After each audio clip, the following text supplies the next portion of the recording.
Imagine करिए country जहाँ पर आप सर्जन बन सकते हैं और सर्जरी कर सकते हैं बिना किसी मेडिकल डिग्री के, बिना किसी नॉलेज के।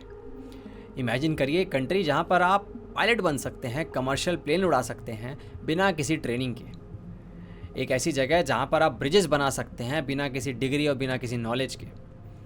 आप कहेंगे भाई कैसा पागलपन है, ये कैसी दुनिया है। असल दुनिया में तो ऐसा नहीं होता है। आपको पता है इसके लिए लाइसेंस की ज़रूरत होती है, आपको ट्रेनिंग चाहिए होती है, इसके लिए नॉलेज चाहिए होती है, इसके लिए डिग्री चाहिए होती है। जब भी रिस्की जॉब होते हैं, कोई भी ऐसा काम होता है तो आपको ट्रेनिंग की ज़रूरत तो होती ही है। खास करके वहाँ पर तो बिल्कुल जहाँ पर एक इंसान की ज़िंदगी दांव पे लगी हो। आपसे एक गलती हुई, कितने लोगों की जान चली जाएगी। लेकिन इस दुनिया में ना एक ऐसी जॉब है, एक ऐसा प्रोफेशन है, एक ऐसा रोल है जिसके लिए किसी लाइसेंस की ज़रूरत नहीं होती, किसी डिग्री की ज़रूरत नहीं होती, किसी ट्रेनिंग की ज़रूरत नहीं होती, किसी नॉलेज की ज़रूरत नहीं होती। बस 2 एडल्ट लोग आते हैं, प्रोक्रिएट करते हैं, एक ह्यूमन बीइंग को क्रिएट कर बैठते हैं। अब वो आप पे डिपेंड करता है कि आप उसके साथ क्या करते हैं, उसको कैसे शेप देते हैं। क्योंकि आप बेसिकली एक आर्किटेक्ट हैं। आप डिसाइड कर रहे हैं कि वो बच्चा आगे चलकर कैसा बनेगा। और कुछ लोगों को लगता है पेरेंटिंग बस ऐसी होती है जिसमें बस उस बच्चे को ज़िंदा रखना होता है, उस बच्चे को पढ़ाई देनी होती है अच्छी और उसकी शादी कर देनी होती है। और इसी में पेरेंट ना खुश हो जाते हैं और ख़ुद को अवार्ड दे बैठते हैं कि देखो हम कितने कमाल के माँ बाप हैं, हमने कितना कुछ किया है इस बच्चे के लिए। अगर आप इस दुनिया में किसी को लेके आए हो भाई, तो तुम ओ करते हो उसे, ठीक है। वो कुछ ओ नहीं करता है तुम्हें। तुमने रिप्रोड्यूस करने का डिसाइड किया, तो अब तुम्हारा ये कर्तव्य बनता है, तुम पे ये बर्डन है कि तुम उसका ध्यान रखो, ना कि उल्टा। तो ये जो बेसिक मिनिमम चीज़ तुम उसके लिए करते हो ना, उसको ज़िंदा रखते हो, उसके लिए सेक्रीफाइसेस करते हो, जिसको तुम सेक्रीफाइसेस बोलते हो, ये मिनिमम चीज़ है। जब तुमने पेरेंटहुड के लिए साइन अप किया तो ये सब कुछ अपने आप आ गया तुम्हारे थैले के अंदर कि तुम्हें ये सब कुछ तो प्रोवाइड करना पड़ेगा इस बच्चे के लिए, क्योंकि ह्यूमन बीइंग है भाई। और इसी को बहुत सारे पेरेंट्स जो होते हैं ना, सेक्रीफाइस बोलकर इमोशनली ब्लैकमेल करते हैं बच्चे को कि ये दिन देखने के लिए हमने तुझे बड़ा किया था, ये दिन देखने के लिए हमने ये सब कुछ किया था, तेरे कारण इन्होंने ये नहीं किया, तेरे कारण हमने वो नहीं किया, तेरी पढ़ाई में हमने ये लगा दिया। जैसे कि 3 इडियट मूवी में नहीं बोलता, वो एक ही एसी अफोर्ड कर सकते थे, वो भी हमने फरहान के कमरे में लगाया। आपने अटैचमेंट थ्योरी के बारे में सुना होगा। अटैचमेंट थ्योरी ये कहती है कि एक इंसान जो होगा आगे चल के कैसे रिलेशनशिप बनाएगा, कैसे वो डील करेगा अपने एनवायरनमेंट से, उसका बहुत बड़ा हिस्सा जो है वो डिपेंड करता है कि आपका और केयर गिवर का रिश्ता कैसा है। अगर बचपन में जो केयर गिवर है वो इमोशनली अवेलेबल है, वो आपको प्यार देता है, आपको इमोशनली सेफ महसूस कराता है, तो आप बड़े होकर लोगों पर ट्रस्ट कर पाएंगे, आप लोगों के साथ अच्छी बॉन्डिंग बना पाएंगे, आपके जो रिलेशनशिप होंगे वो हेल्दी होंगे, आप लोगों के साथ इंटीमेट हो पाएंगे। लेकिन वहीं इसका उल्टा कर दें, अगर केयर गिवर जो है बहुत ही ज़्यादा एब्यूजिव है, इमोशनली अवेलेबल नहीं रहता है, बहुत सारे प्रॉब्लम है एनवायरनमेंट के अंदर, लड़ाइयाँ झगड़े होते रहते हैं, माँ बाप के बीच में तकरार होती रहती है, बाप दारू पीकर आता है, माँ इमोशनली नेगलेक्ट करती है आपको, तो वो बच्चा जो है आगे चलकर रिलेशनशिप अच्छे नहीं बना पाएगा। उसको ट्रस्ट इश्यूज़ हो सकते हैं, उसका स्ट्रेस रिस्पॉन्स अलग होगा, उसको एंग्जाइटी हो सकती है। तो ज़रा सोच के देखिए उन 2 लोगों पे कितना कुछ डिपेंड करता है कि वो जो बच्चा होगा वो एडल्ट होकर कैसा बनेगा। कुछ पेरेंट्स ऐसे भी हो सकते हैं जिनके बहुत सारे अनरिजॉल्व ट्रॉमास हो सकते हैं, जो कि वो जाने अनजाने में पास ऑन कर बैठते हैं। अब एक फादर जो है वो अब्यूजिव होता है, वो बच्चे को पीटता है बहुत बुरी तरीके से, ठीक है, ह्यूमिलेट करता है। अब उसने सीखा ही यही अपने बाप से, मतलब तुम्हारे दादा से, कि इसे ही डिसिप्लिन कहते हैं, इसे ही पनिशमेंट कहते हैं, और ऐसे ही पाला पोसा जाता है बच्चे को, ऐसे ही बड़ा किया जाता है। अगर ये नहीं किया तो शायद बच्चा बिगड़ जाएगा, बच्चा जो है वो सक्सेसफुल नहीं हो पाएगा, और एक फादर ऐसा ही बन जाता है, एक माँ भी ऐसी हो सकती है। तो कितना कुछ हम अपने साथ लेके चल रहे होते हैं, एक बैग लेके चल रहे होते हैं, और हम अपने बच्चों पे वो थोप डालते हैं जाने अनजाने में। हमें ये तक नहीं पता होता कि उस बच्चे के साथ क्या होगा। अब कुछ माँ बाप ऐसे बोलते हैं, देखो हमने बच्चे को ना बड़ा कर दिया यार, सर्वाइव कर रहा है, देखो सक्सेसफुल हो गया। बट तुम्हें बहुत सारे ऐसे सक्सेसफुल लोग मिल जाएंगे जो कि अंदर से ब्रोकन है, जो थेरेपी ले रहे हैं, जो काउंसलिंग ले रहे हैं। जस्ट बिकॉज कोई सक्सेसफुल हो गया इसका मतलब ये नहीं है कि वो अंदर से ब्रोकन नहीं हो सकता, वो टूटा नहीं हो सकता है वो सक्सेसफुल हो लेकिन खुश ना हो अंदर से। साथ ही साथ इंडियन फैमिली में कमाल की बात ये होती है कि एक बच्चे को कभी भी एक ऐसा इंडिविजुअल बीइंग देखा ही नहीं जाता, उसको देखा जाता है एक एक्सटेंशन की तरह कि भाई हमारी फैमिली यूनिट का ना एक्सटेंशन है। तो उसका एजुकेशन, उसका करियर, उसके फ्रेंडशिप, उसके रिलेशनशिप, उसकी मैरिज, सब कुछ, उसका गोल, सब कुछ अलाइन करना चाहिए हमारी एक्सपेक्टेशन से। अगर हमारे हिसाब से नहीं हो रहा है ना, तो भाई ये दिक्कत है। उसकी जो सक्सेस होगी ना, वो कलेक्टिवली फैमिली के लिए एक प्राइड का कारण बनेगी। देखो भाई हमारे बच्चे ने किया है। लेकिन अगर बच्चा फेल होता है तो वो कलेक्टिव शेम लेके आता है, गिल्ट लेके आता है कि देखो यार हमारा नाम डुबो दिया इस बच्चे ने। उस बच्चे की इंडिविजुअलिटी ख़त्म हो जाती है इंडियन फैमिली के अंदर खास करके। अब वो बच्चा जो है वो ये सोचता रहता है मैं जो करने वाला हूँ क्या ये मेरे फैमिली वाले एक्सेप्ट करेंगे। ये इंडियन फैमिली के अंदर एक बच्चे का बाय डिफ़ॉल्ट क्वेश्चन होता है कुछ भी करने से पहले। बाहर जाके देखिए वो एक अलग क्वेश्चन होता है कि ओके मुझे ये बिज़नेस करना है, ठीक है, इसके लिए मुझे इन्वेस्टमेंट कैसे मिल सकती है, मुझे इसके लिए क्या क्या तैयारी करनी है। नहीं, इंडिया में सबसे पहले अगर आपने कोई बड़ा गोल ले लिया, कुछ अलग हट के सोच लिया, तो सबसे पहले आपको ये सोचना होगा क्या माँ बाप इसके लिए हाँ बोलेंगे, क्या पापा को ये पसंद आएगा, क्या इससे नाराज़ तो नहीं हो जाएंगे वो। ये होता है सबसे पहला सवाल हमारे यहाँ। बहुत सारे इंडियन फैमिलीज़ में जो माँ बाप हैं वो बच्चे को ऐसा इंश्योरेंस देखते हैं कि जब ये हम बूढ़े हो जाएंगे ना तब ये हमारा ध्यान रखेगा। ऑब्वियस सी बात है, ठीक है भाई।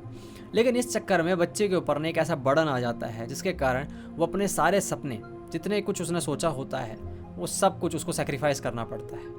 उसकी वर्थ डिसाइड होती है उस फैमिली में कि वो कितना सेक्रीफाइस कर सकता है अपने माँ बाप के लिए। वो बच्चा उतना ही अच्छा बेटा या बेटी या संस्कारी कहलाएगा जितना उसने सेक्रीफाइस किया अपने माँ बाप के लिए। इंडियन पेरेंट्स के अंदर एक कमाल का टैलेंट होता है, उनको मोटिवेट करना बहुत अच्छे से आता है।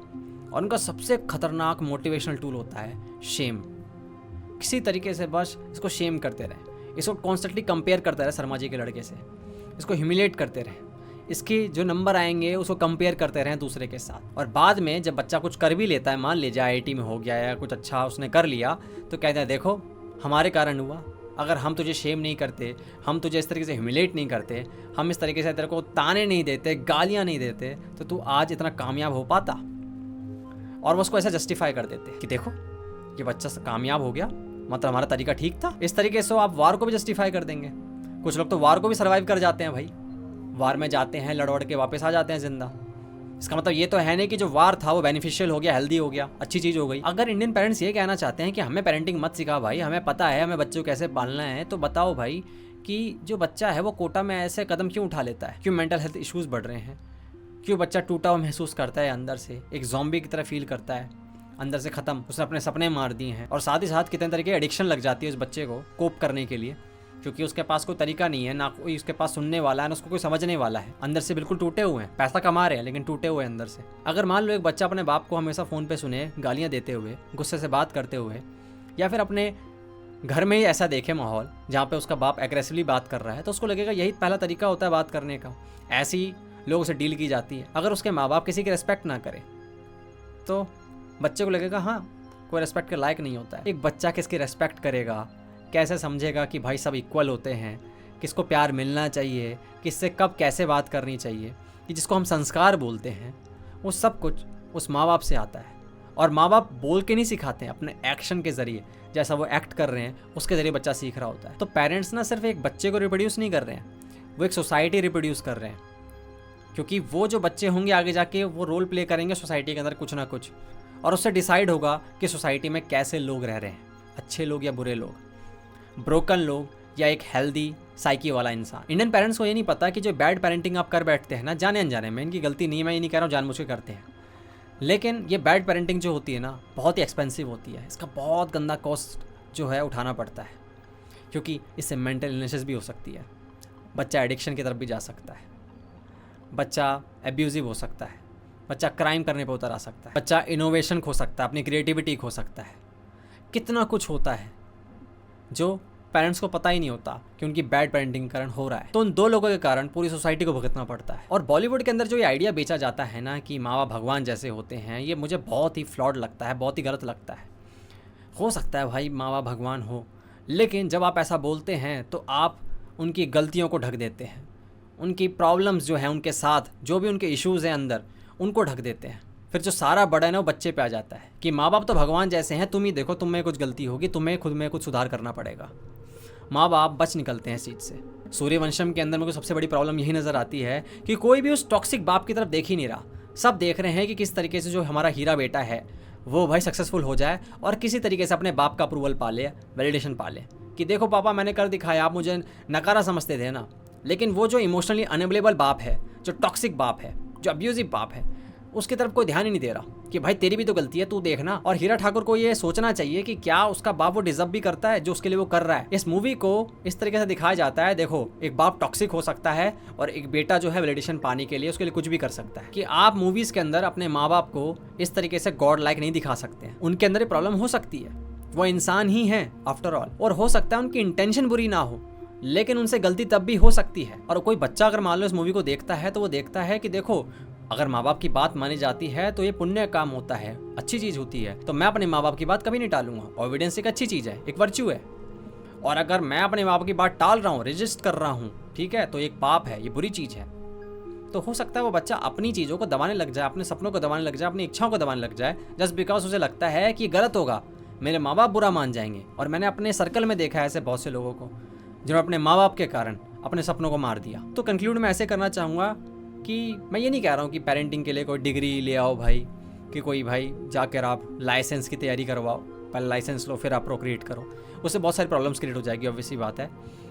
मैं इतना चाहूँगा कि किसी तरीके से जब भी आपकी शादी होने वाली हो तो कोई काउंसलिंग हो भाई। सबसे पहले दो लोगों को एक दूसरे के बारे में समझना ज़रूरी है बच्चा लाने से पहले, कि हम दोनों हैं कैसे। ऑब्वियसली कोई इश्यूज़ होते हैं, क्या हम इमोशनली मैच्योर हैं, उनको प्लान करना आना चाहिए। साथ ही साथ उन्हें पता होना चाहिए कि जब बच्चा इस दुनिया में आए तो किस तरीके से उस बच्चे को पालना पोसना है। सिर्फ बेसिक नीड फुलफिल नहीं करनी है उसकी, ठीक है, उसके आसपास एक ऐसा हेल्दी एनवायरनमेंट भी क्रिएट करके रखना है, तो उसके लिए भी काउंसलिंग होनी चाहिए। पेरेंटिंग को ना ऐसा स्किल की तरह देखना चाहिए कि एक स्किल है ये जिसको आपको डेवलप करना है, क्योंकि आप बेसिकली एक इंसान क्रिएट कर रहे हैं भाई। आप मुझे बताइए कमेंट सेक्शन में आपको क्या लगता है इस टॉपिक के बारे में, ठीक है। आज के लिए इतना ही, thank you so much for watching, मिलते हैं अगली वीडियो में, तब तक के लिए ध्यान रखो, गुड बाय।